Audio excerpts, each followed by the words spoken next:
Can everybody see us? Yeah. More importantly, wave, Alex? Okay, making sure. And we can all be heard. No, not Andrea. Andrea's off in the kitchen, making us all a sandwich. You say so. Along with a certain purple dragon. Because that's a thing.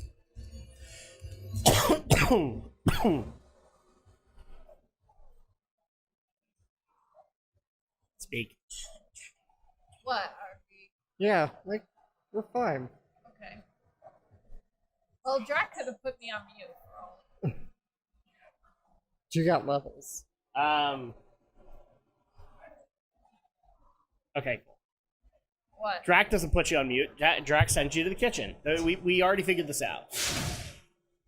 So, bring your mic up just a little bit closer. That way people can hear you. Well, it's hard to see. I know, I'm sorry.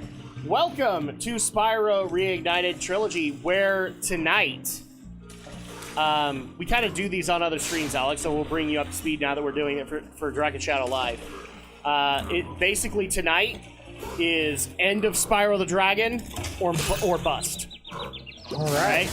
And frankly, Andrea has been hard at work to ensure this outcome. So we're actually letting her kind of take over the helm, and me and Alex are just gonna enjoy and make fun of her mistakes. That sound like a plan? All right, cool. Because everybody needs to be able to do that. Except we don't be an asshole to Andrea and tell her what the Robotnik boxes don't do.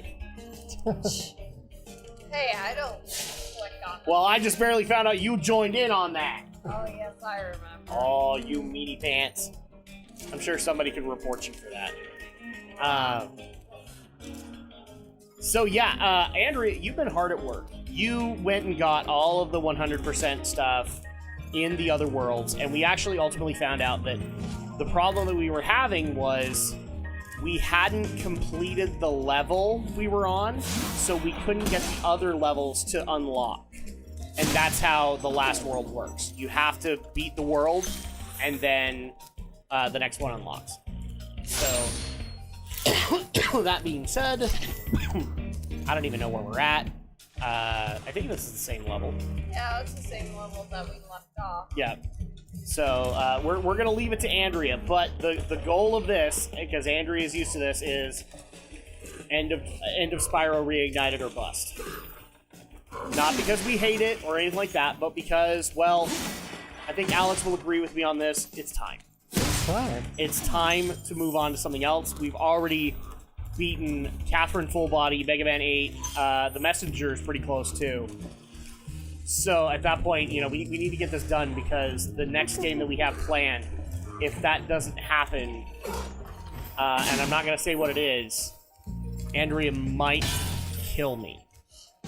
You might kill me, but you're going to go for more of the quick and painless death. Andrea is going to go for the slow and painful. Oh my goodness. Is what I'm saying, Alex. Well, what is the game? Why would you do it? Oh, you don't know? No. Well, I'm not going to spoil it. Well, I want you to spoil it. I don't want to spoil it, because then people will be excited, and then what happens if we fail? And I guess they'll... Then they'll have to wait another week, and I don't know if they can manage that. They'll be fine. But well, they'll just have to get used to it, I guess. But I guess the first thing I want to take care of is you had a birthday. Yes, I did. So how do you feel now that you're 1 year older? Old. I guess the question I should ask is, how do you feel, you filthy animal?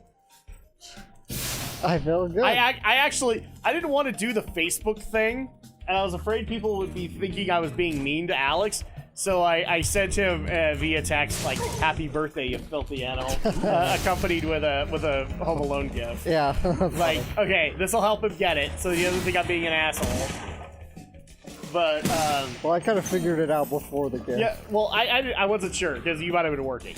Yeah. So at that point, it's like, okay, I'll play it safe with the Home Alone gift, but I don't like doing the whole happy birthday. I instead decided to go a different route and go, "Happy birthday, you filthy animal."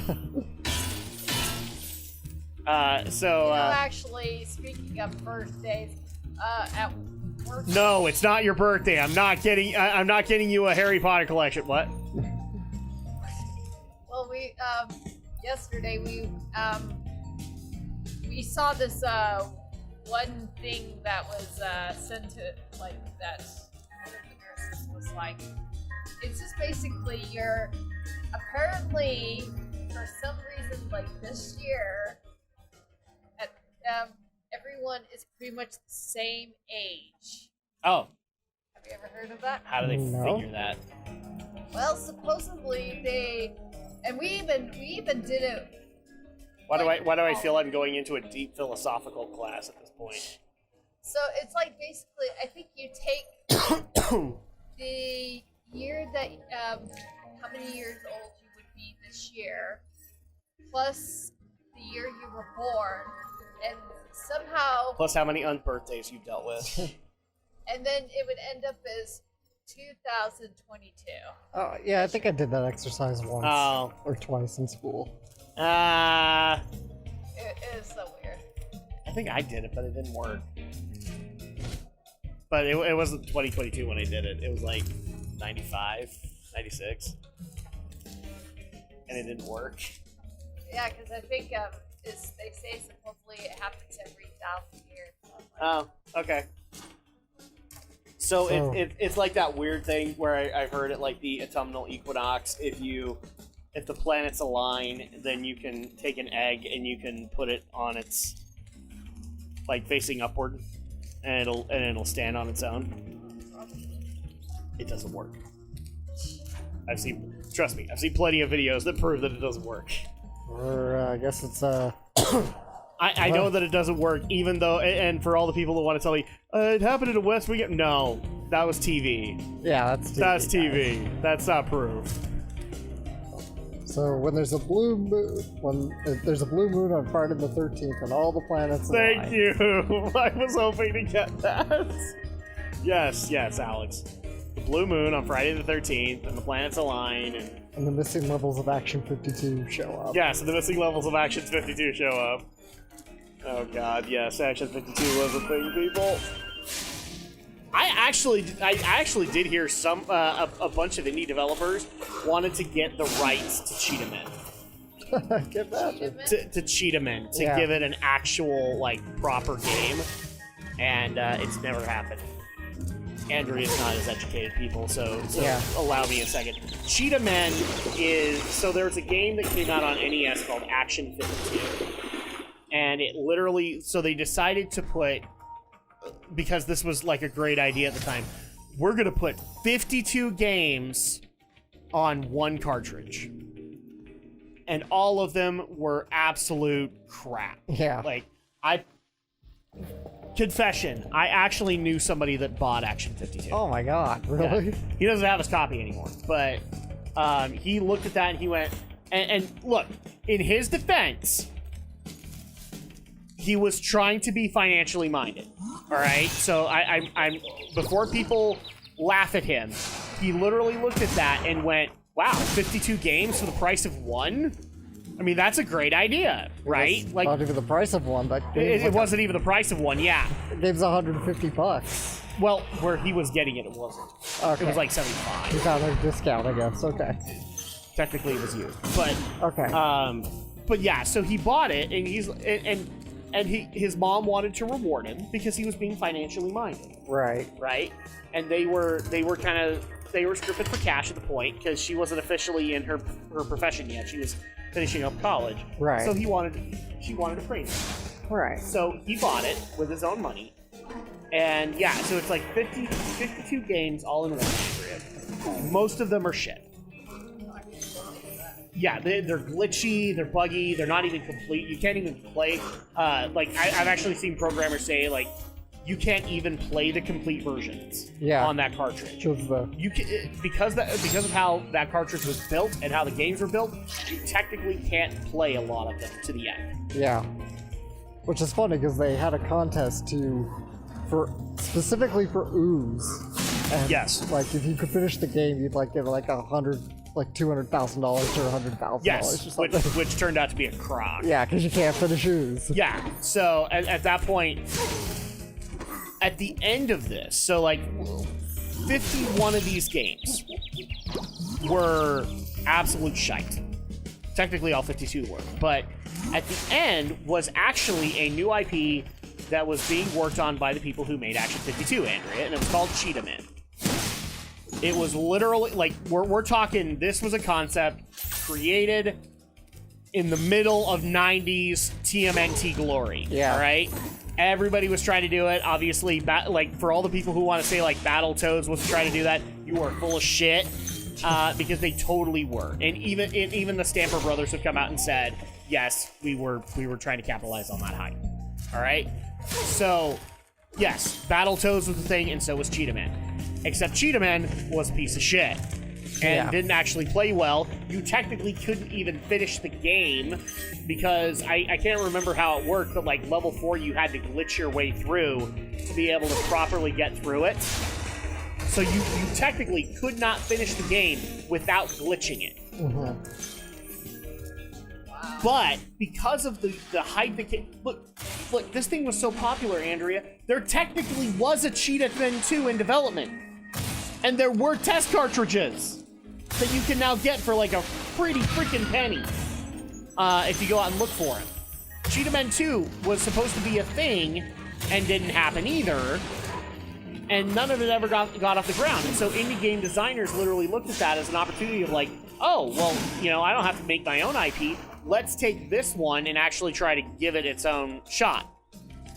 And to indie gaming's credit, I mean, I can't even believe I'm saying this, but, you know, indie game developers took advantage of trying to make Shaq Fu into a good game, and kinda did.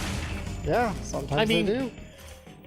I can't even believe I'm saying that, but, like, I've played Shaq Fu: A Legend Reborn, and is it the greatest game I've ever played? No, it's actually kind of boring.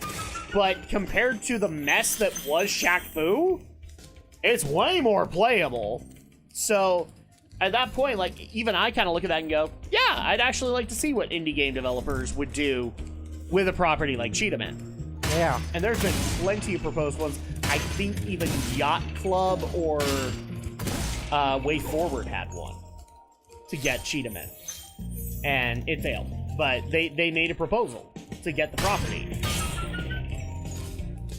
So it's like this unattainable indie property that people want to get. Which might actually end up happening. I don't know. Like, it might actually be funny if some developer gets it. And turns Cheetah Man into an actual, like, credible beat-em-up. But first they'll have to do their cameo with Battletoads. Guess so. Or the Ninja Turtles. One of the... Actually, that would be the weirdest thing ever, is if Cheetah Man showed up in Shredder's Revenge. Oh god, that would be the weirdest thing ever. Whoops. And now the Cheetah Man. You zig when you should have zagged. So, anyway, we kind of digressed a little bit, but yeah, there are people that still want to get the rights to Cheetah Man. So we talked about your birthday, but it turns out, Alex, that something else shared a birthday right next to you. Yeah, Dreamcast. Dreamcast 2. Dreamcast 2. $99.99, everybody. That was such a good marketing campaign, by the way. Yeah. $9.99. Stop it, Alex! You're digressing me. You're sending me off in different. You know I have ADD. Yeah. You're oppressing me. I know, I am. Yeah, the Dreamcast shared it, but turns out that the day before your birthday. I'm probably gonna spoil your birthday. Are you okay with it? Yeah, I think right. people know. So, the day before your birthday marks the at least this year, marks the 30th anniversary of Batman the Animated Series. That's amazing. Wow. Hey, Alex, do you feel old yet? Believe me, I do. I mean, I'm not meaning to be an asshole, but Oh, you feeling old yet? I completely forgot, but Shrek had its 20th anniversary last year. Yep, exactly. Shrek the franchise, not I don't. Or was that the anniversary of the first movie? First movie. Did it come out in September? In 2001, so. last year. I think it was. I could have sworn it came out. No, never mind. It might have come out in September because, if I remember correctly, when I graduated from high school, it was still in the movie theaters. Like, it was still getting money. Oh yeah. I remember So, when we yeah, went we went and saw it, like, after our graduation, what's the word I'm looking for? Graduation rehearsal. Yeah. We went to go see it because it was free. And also because Shrek's a good movie, F the sequels. Yeah. I don't like the sequels. I do not think they're as good as the first one. Shrek, April 22nd, 2001. 2001. So, okay, yeah, so it would have been fresh when we went to go see it. But, yeah, so we have that. But Batman the Animated Series, 30 years. And that's a huge thing to think about when you consider everything that followed after it. Mm-hmm. So, like, we're talking the animated series, which then eventually led into Superman, the animated series, which then led into The Adventures of Batman and Robin, which is technically the 3rd and 4th season of the show. Right. Which then led into Batman Beyond. Yeah. Which then led into the Legion of Superheroes, which technically... Yeah, that technically happened. Technically, because of Batman the Animated Series, Lunatics Unleashed was a thing. All right? So, not all of it's good. But then that led into the Justice League cartoon, which everybody loves. Like, I don't know how many times I saw it with both Zack Snyder as well as new directors that are considering doing Justice League movies. They're almost like, can you just watch this cartoon and emulate it? Like, can you just do that? Because this is amazing. Without that, I mean, for crying out loud, let's just talk about some of the things that came out of that animated series that would not exist in Batman canon today. And of course, the biggest elephant in the room is Harley Quinn. Right. Harley Quinn would not have existed if not for that series.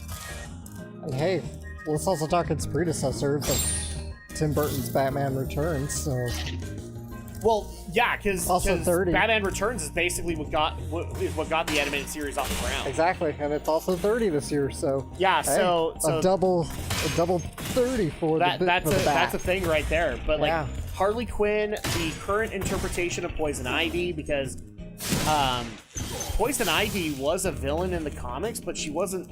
I don't think she was that big a villain until they did the story in the animated series that made her just a hottie. And everybody loved her. The debut of Mr. Freeze. Mr. Freeze as a legit villain. Because you gotta remember, like, in the 70s and 80s, like, every villain, unless you were, like, the Joker, was villain of the day. Right. So, yeah, Mr. Freeze existed before then, but nowhere near the popularity. And then they decided, oh, well, we're going to go ahead and do Mr. Freeze, and we're going to do him right. And then he became, like, a staple villain. Awesome. Because of the animated series. Nice. Killer Croc wasn't necessarily a big thing until the animated series, when he got brought in. I think Two-Face was a thing, though. But Two-Face might have had a different origin than that. Where he wasn't Harvey Dent. And so, like, so many things changed in the Batman canon. He had to have been Harvey Dent by that point, because I know Harvey Dent existed by that point. I'm just not sure if he was Two-Face, because, like, in the early 40s, 50s, he was just the best friend. Right. And they could never figure out what to do with him. And then at some point they made him Two-Face. And then they did that. They made him. Well, I think the original concept was like he was actually dirty. Right. And then became a gangster, but his name might have been Two-Face. Right. Kind of thing. They didn't do the whole multiple personalities and then acid on his face and now he looks like that. They Right. instead went like, oh yeah, he's secretly a mob boss kind of thing. Yeah, because they were setting Billy D. Williams up to be Two-Face eventually. When Tim Burton's Batman launched, but they I think he actually was still in consideration in Batman Forever, and then but then turned it down. No, he wanted to do it. Well, I don't know if he wanted to do it, but Warner. What happened was Warner. Why is so? It's making a blind. Yeah. Oh, stop complaining. No, seriously, I'm gonna have to switch in house. Yeah, might want to change the light or something. Oh no, we could totally do that. Like, you guys want to just switch? Yeah. I've already got the volumes working properly for both of you. Because the light is like.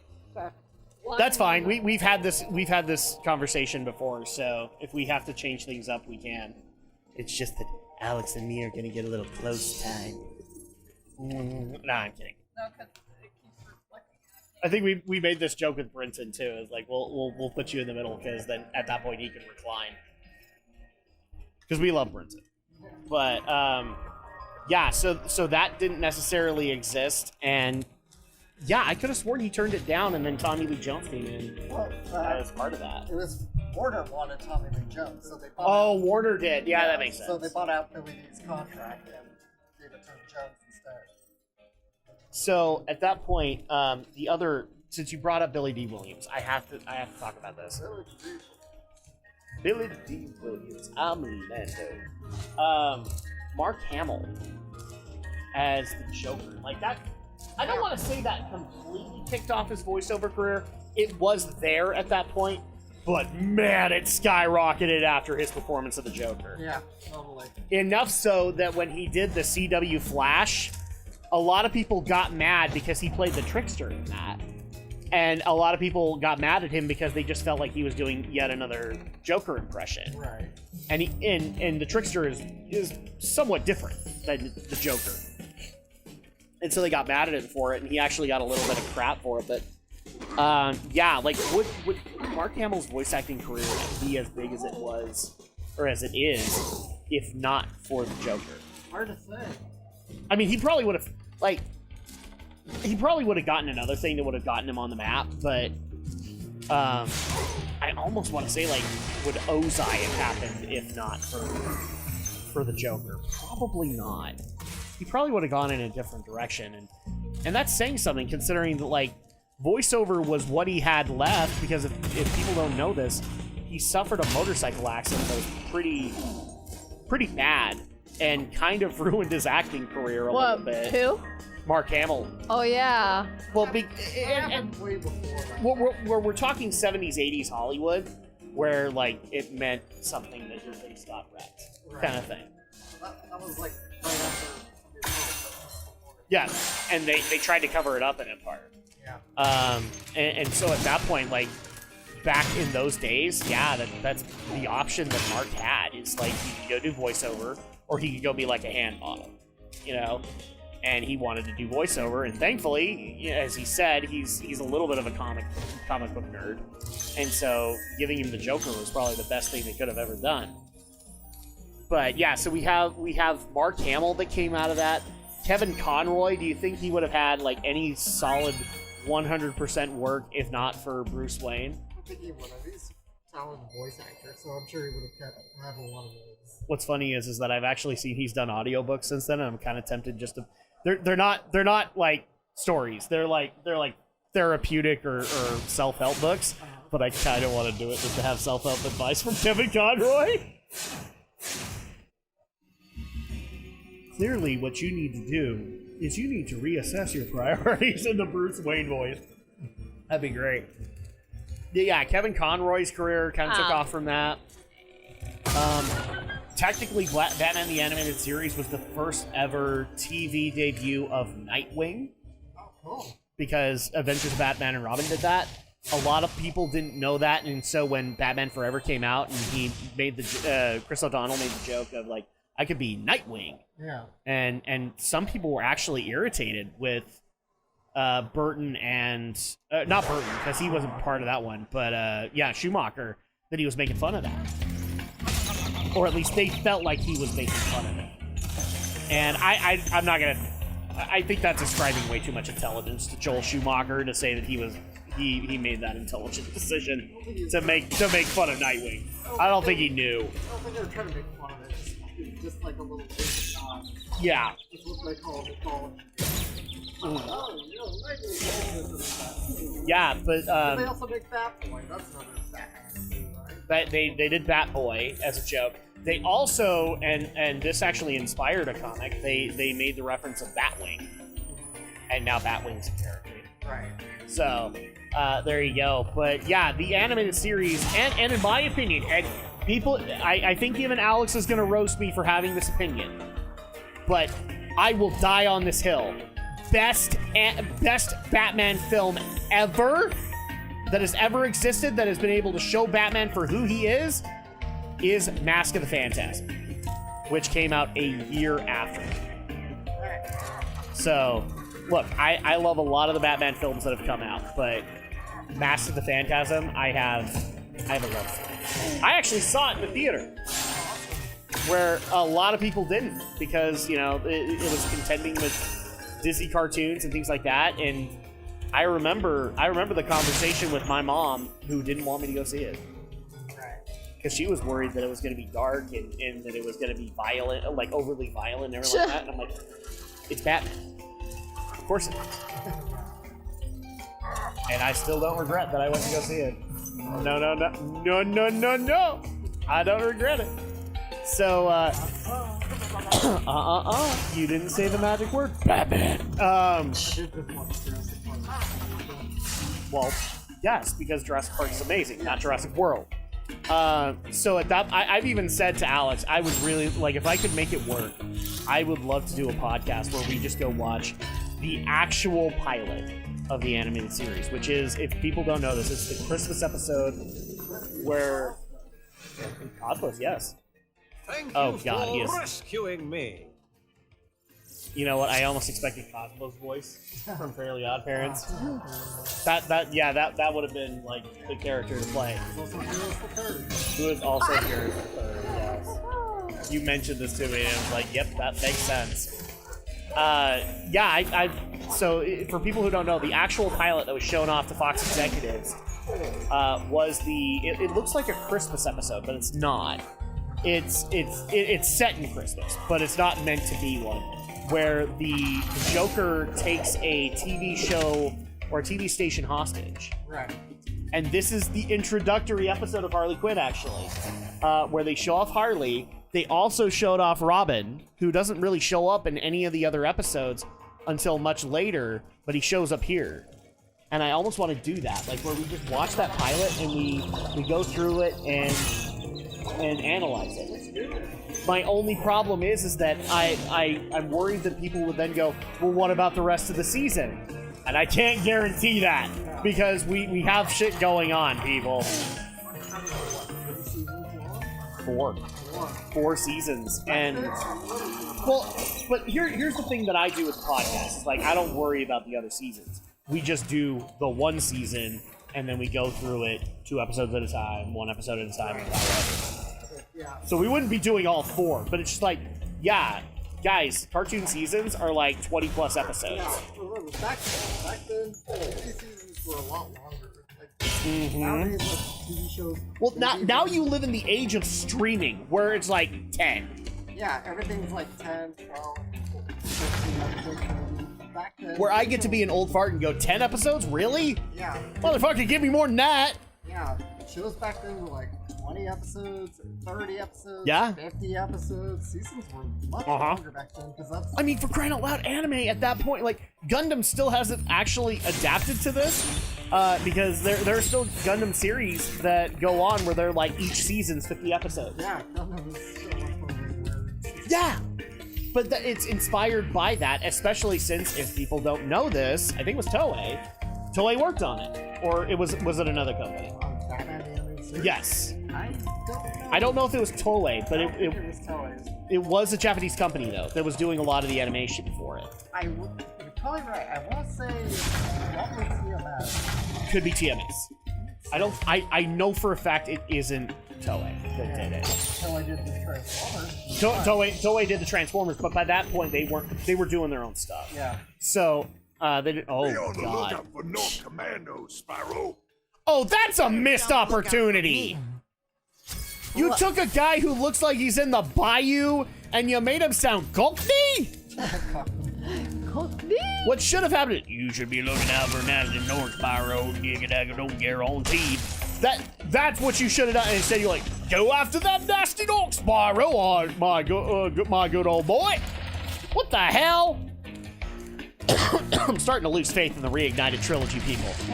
Your voice work needs work. Anyway, so yeah, you're looking that up, but I would love to be able to do it. I just can't guarantee the rest of the season because we have some other things that we want to do for the rest of the season play. So, but I will say this though. I have told Alex and I will tell you guys.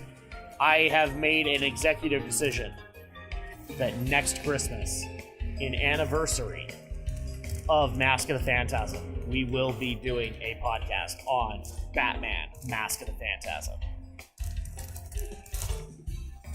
The movie, the animated movie that even, what's their names? Siskel and Ebert rated very highly. Yeah, they praised it. They praised the hell out of it. And that still couldn't save it, unfortunately. Yeah, so, no Batman animated series. Yeah, under that title. 85, yeah, under that title, I guess. So, 85 episodes total. Yeah, season 3 and 4 are under the title The Adventures of Batman and Robin. Because at that point, they also had Superman going. So they didn't want to have Batman the Animated Series and Superman the Animated Series. They were worried that there was going to be dissonance because of that. Right. Which I still disagree. I don't think that would have happened because nobody was calling it Batman the Animated Series. They were all calling it Batman. Right. And so at that point, it was just going to be Batman and Superman. But that's me. But that is just you. Yes. Yes. Because apparently I'm smoking crack. I was only a kid in the 90s, and I knew what people were doing. Dude, I still remember Batman the Animated Series Pogs. Pogs were still a thing. Pogs were a thing. Well, no, here's the thing, is like, Pogs became a thing, and Batman was kind of out the window in popularity. This was before the surge that happened when Superman hit. And then everybody loved Batman again.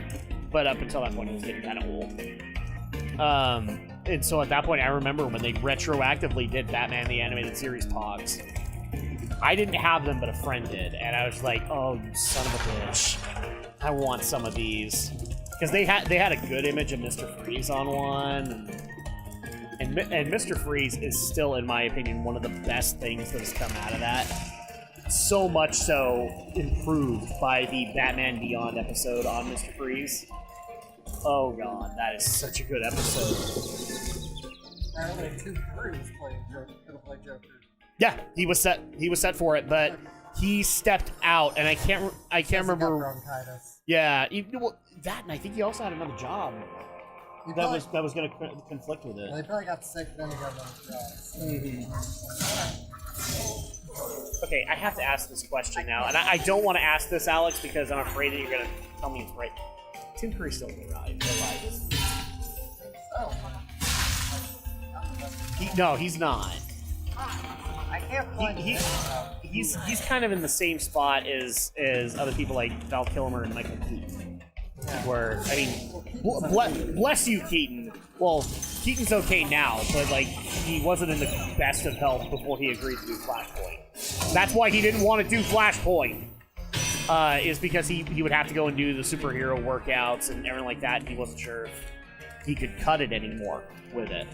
Which, given his age, can you blame him? Yeah, besides Warner Brothers, I think you're right. I think it was TMS that did it. Not only that, but I think TMS also worked with like Chinese and Korean studios. And I remember specifically with Batman the Animated Series, they did a lot of stuff with that. In fact, not Mask of the Phantasm, but the next movie that came after Sub-Zero was done specifically by like a Korean studio. Yeah. So probably like Akon or somebody. Somebody like that, yeah. And so at that point, but I remember they got the deal because they had done work in season 4. Right.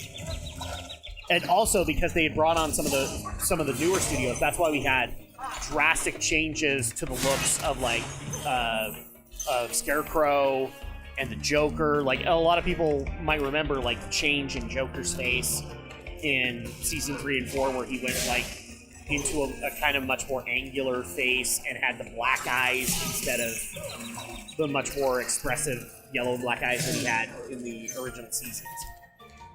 And like I still see people to this day mock the last season of Adventures of Batman and Robin because of the fact that like they changed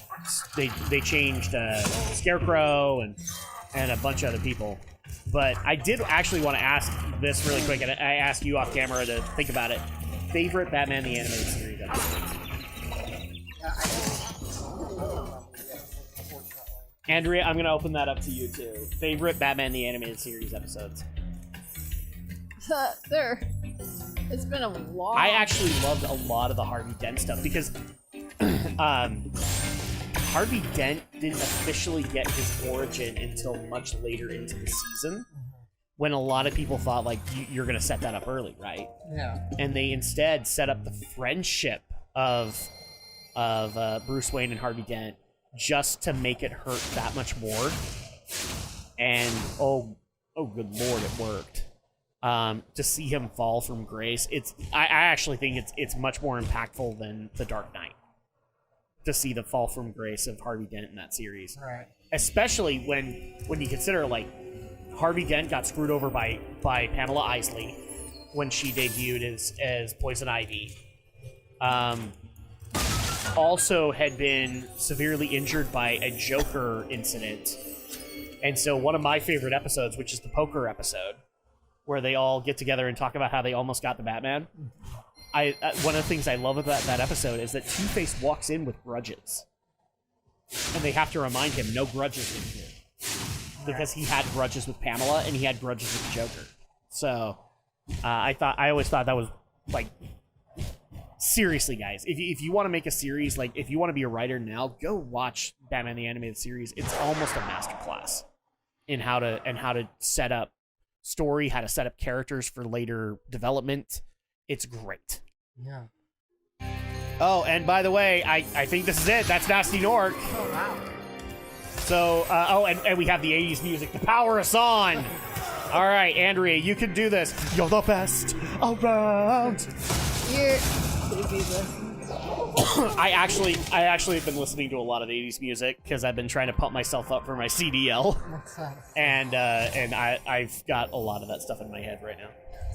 So see, my problem was I don't think I was a regular viewer of Batman the Animated Series, not until Batman Beyond. I'm not surprised by that. I think it's just because I stuck. No, and the kids who are watching it, believe it or not, like, because I think you even admitted, like, when you saw Michael Keaton's Batman, it was not in theaters. It was not so much later. So at that point, you weren't the kid that they were banking on, which was all the kids who went to go see Batman Returns, the original Batman, all that. Because, like, and this actually irritated some Batman purists that they actually adopted elements from the Tim Burton universe, like the Batmobile, to get those kids in. Right. And I won't hold this against them because from a marketing standpoint, it made sense. Yeah. Absolute sense. Because you want to bring, like, cartoons are for kids. So at that point, you want to bring them in. Yeah. And so how do you do that? You bring in all the things that they found familiar. In fact, one of the earliest animation concepts was going to have Batman in the colors of the black and yellow logo. The only problem is that it didn't work with the way that they were designing Gotham. Right. It was way too dark. So at that point, you wouldn't be able to tell. So that's why they went with the classic look. Right. So yeah, it's one of those things that's really great. That a lot of people don't know this. The Burton movies, they would not have greenlit Batman the Animated Series if not for that. Yeah. Because every pitch that was being made before then was, oh, you want to bring back the Super Friends? That's or the Adam West series. Mm-hmm. Kind of where Yep. And here's one of the things that actually helped out Batman the Animated Series was the 90s X-Men. Because that had happened before that. I remember 90s X-Men had gained popularity through its intriguing style. Right. Because I think Toei did work on that for first season, but not the rest. And so that opened the gateway where there's like, oh, superheroes can be a thing. And that's Batman the Animated Series. Like, that's the story of that happening and everything that came afterwards. I mean, for crying out loud, all the people who love the Warner Brothers Harley Quinn series and the lesbian relationship between Harley and Poison Ivy, you have Batman the Animated Series to thank for that. Because not only did it invent Harley, it invented them as a duo through an episode, which is another good episode.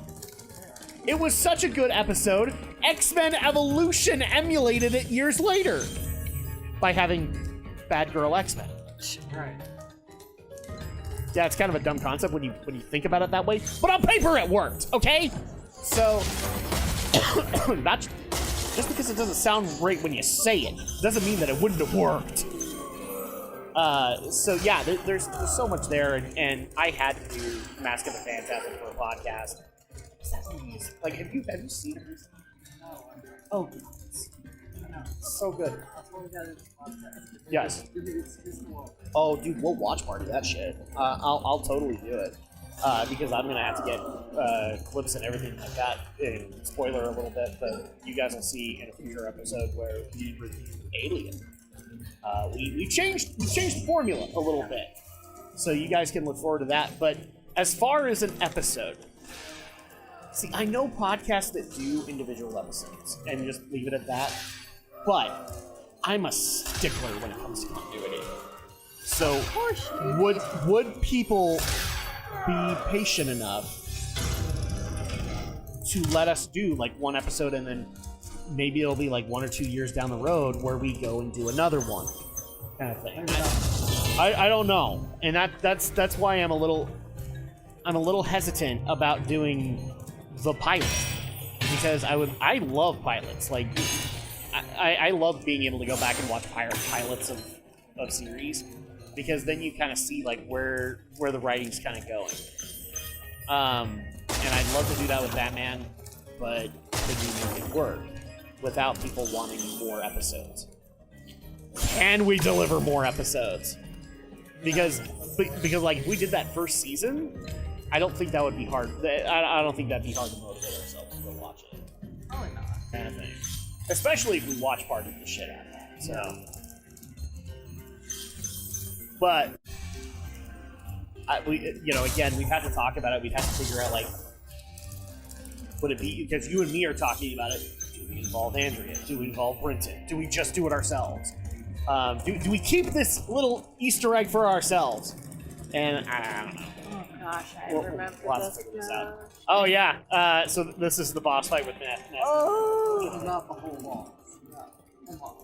boss. Yes and no. I can't remember. I think this is a majority of it.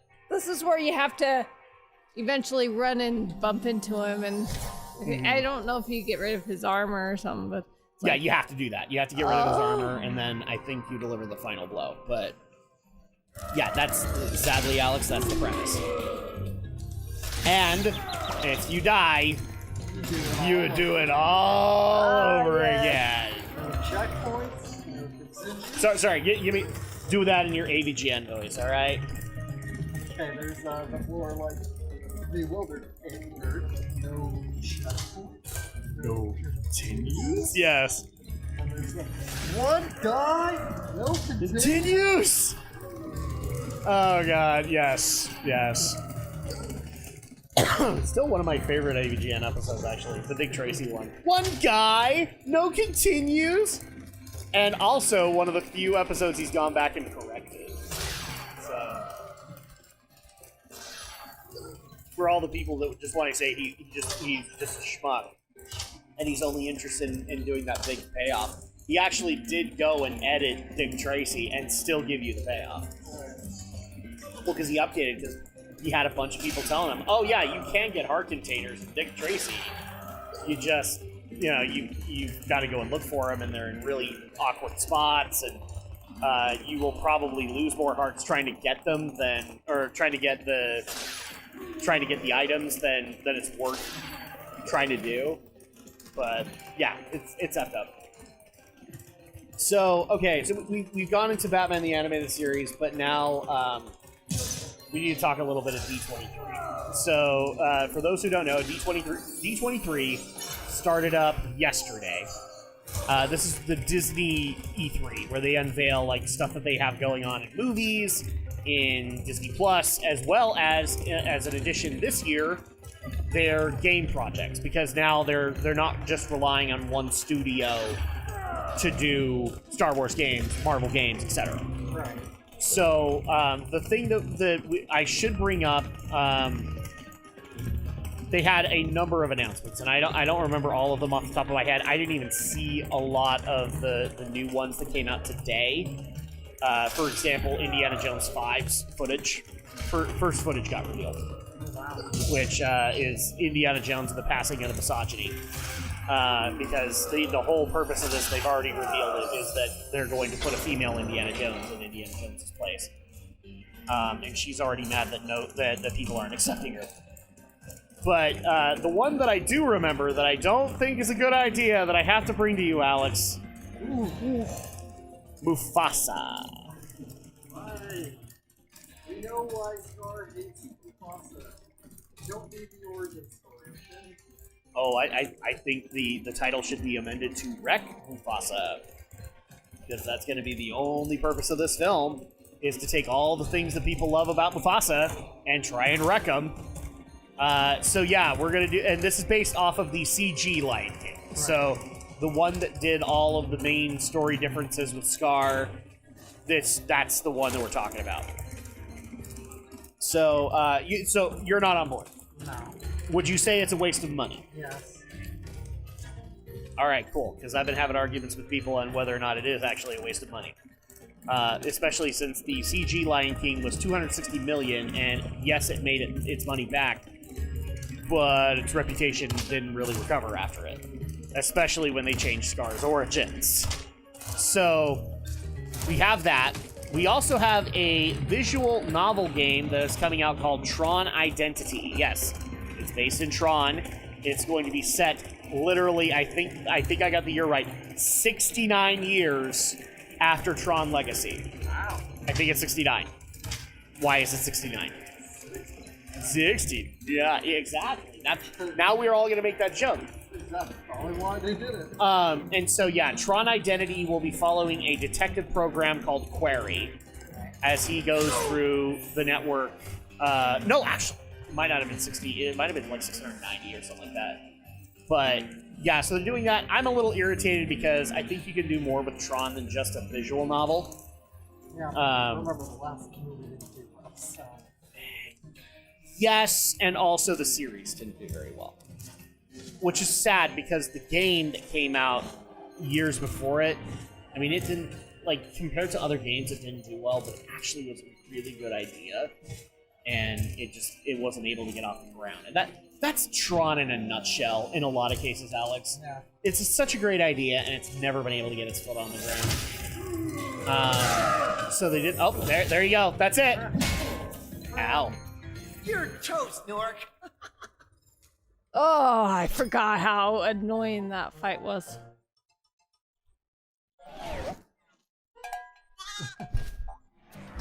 Hi, Sheepy Poo. Sorry I took so long. Almost forgot about you guys. What about Ganasty Ganork?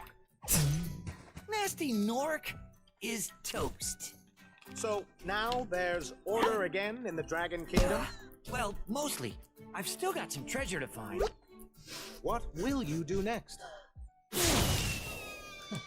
I'd say the sky's the limit.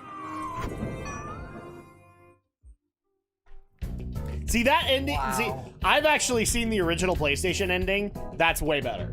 Yeah, That's way better because it just shows how cocky Spyro is. The original PlayStation ending is like Nork finds a way to get out. And Okay. so then he has to go find him again.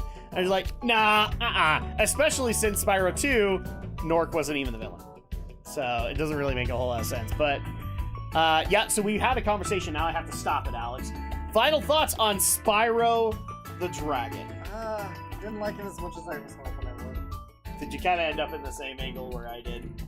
Where So I thought, so I will say that the Reignited version is way better than the original PlayStation version because it's not that glitchy or the collectathon isn't that tough of a grind. Right. But they fixed a lot of that here. But I can see where you're talking about, like, it's not a whole lot to go off of, but yet they found a fandom. So yeah, it's not bad. It's not as inventive as I was hoping. Yeah. It's like Ratchet and Clank and Spyro get this a lot, where a lot of people kind of overestimate what it is. Especially when I compare it to first Jack and Daxter game, or Banjo-Kazooie, or Mario 64. I'm like, And you bring up Banjo-Kazooie, that's competition to Spyro. yeah.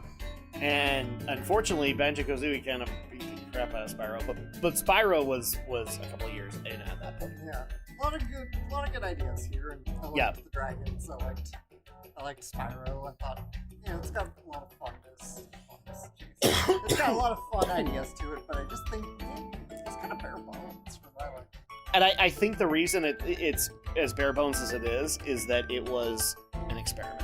Yeah, fair enough. They wanted to get they didn't expect Spyro to become a mascot, and he did. Wasn't Crash Bandicoot up at this point? Nope. No? Spyro was close to Spyro technically was, I don't think it was a launch title, but it was close to launch. Crash came out a year later. I think it was about 4th grade. Mm-hmm. It was about a 4th grader when this game came out, because I remember some of the original commercials. And so yeah, that would have been really early PlayStation. So makes sense. But I mean, they are considered to be the PS1's icons. And yeah, Spyro was technically first. Andrea, your thoughts on Spyro the Dragon? Because you actually played the PlayStation version. Yeah, I played the original, and of course, the gameplay mechanics are very similar between the two. I was hoping maybe they would have improved a few things here and there on the Reignited, but unfortunately, no. It still kind of seems really difficult to... So PlayStation version versus Reignited, which is... But I did love the graphic update on Reignited. This one, I will at least give this credit. The graphical upgrade at least established a little bit more of a personality with Spyro. He didn't really have it in the original games. He was still snarky, don't get me wrong, but you didn't have like the Pixar-esque spurks to be able to pull it off. And so I think that actually helped out a lot. But I still enjoy it for just because it's a collectathon. I love collectathons. Yep, and actually, I always forget to do this now, but yeah, we should be on the screen. But Alex is in 2 screens! Just kidding. I know, he is in 2 screens. There are 2 Alexes. We forgot to tell you guys, he has an evil twin. You cloned me. I did clone it. Are you aware that I cloned you? I was not aware of this, so... Alright, well... But I guess I'll be answering for this. The only levels I still do not like on Spyro are the flight missions. Yes. They are annoying. That was what was supposed to make Spyro unique. Holy cow. And I don't think it worked. They were always the bane of my existence. So at that point, overall, I guess the real question is, because Spyro fans are going to be asking this, are you willing to go to Spyro 2 Ripto's Rage Reignited on stream? For me, no. Okay. Not even to just see it? Maybe not, no. We'll definitely talk about this later, but okay. So it wasn't enough to sell you. Not really. Andrea, you. Because you haven't, I don't think you've played Ripto's Rage. I haven't actually played Beyond 1 yet. I played a little bit of Ripto's. I will say, and this is why I might have a discussion with you later, they do improve quite a bit. That's when Insomniac found their footing. Where a lot of stuff in the original Spyro was angular, I will say that Ripto's Rage did fix a lot of things. It's just its story is not attached. Right. Because Nork's not in it. They tried to establish a whole new villain in it named Ripto. So we'll figure that out, but obviously let us know in the comments what you guys thought of Spyro the Dragon Reignited. I don't know how, if Alex continues to say no, we'll figure out a way to be able to do the Spyro games, maybe just the 2 of us, I don't know. That's true. But that's it tonight. So I guess the real question is, where do we go from here? Well, I'm glad that you all asked, because you totally didn't ask, but I'm going to tell you. We're going to go through the eye stress-inducing torture of Dark Souls 2, Scholar of the First Sin. No, I'm kidding. You were worried for a second. Yes, I was. No, we if we don't do this, Andrea will literally kill I me. like this unknown show. Oh yeah, I love a lot of the teams in this game. So at that point, Andrea would kill me, and Alex would make it quick and painless. Andrea would make it very slow and very painful. We are doing Resident Evil 1 Remake. Yay! So they can finally get off my case, but we will do Code Veronica eventually. We could do before it gets remastered. We could do Code Veronica next after Resident Evil 1.